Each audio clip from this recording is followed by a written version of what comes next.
মাঝে মাঝে এরকম হয় না যে আমরা বাইরে বেড়াইতে গেলাম, তখন আমাদের হঠাৎ করে ল্যাপটপের প্রয়োজন হলো, এখন কি করব?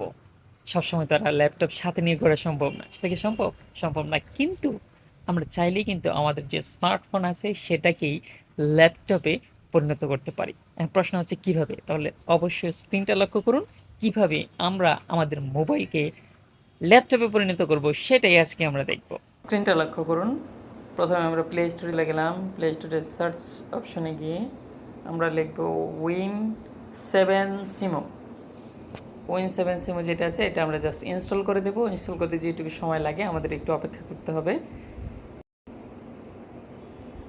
ওকে, আমাদের ইনস্টল হয়ে গেছে। এবার আমরা প্লেতে ক্লিক করব। প্লেতে ক্লিক করলেই আমাদের মোটামুটি কাজ কমপ্লিট হয়ে গেছে। এই যে এখন আমাদের যে মোবাইল ফোন আছে সেই মোবাইল ফোনটাই আমাদের ডেস্কটপ হয়ে গেল।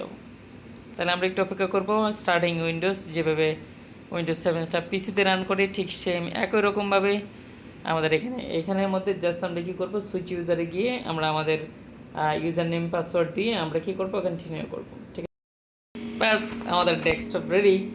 এখন আমরা টাচ করব, রিফ্রেশ দেব, টাচ করব, রিফ্রেশ দেব, এবার টাচ করে ধরে রেখে আমরা রিফ্রেশ দেব। এখন যদি আমরা নতুন একটা ফাইল রেডি করতে চাই তাহলে সেখানে ফোল্ডারে গেলাম।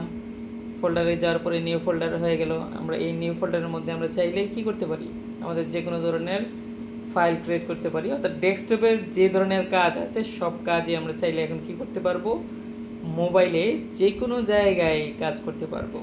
ভিডিওটা যদি ভালো লাগে তাহলে অবশ্যই লাইক কমেন্ট শেয়ার করে সবার কাছে পৌঁছে দেবেন। এরকম ভিডিও পেতে অবশ্যই আজকে স্কুলের ফেসবুক পেজ এবং ইউটিউব চ্যানেল সাবস্ক্রাইব করে আজকে স্কুলের পাশেই থাকবেন।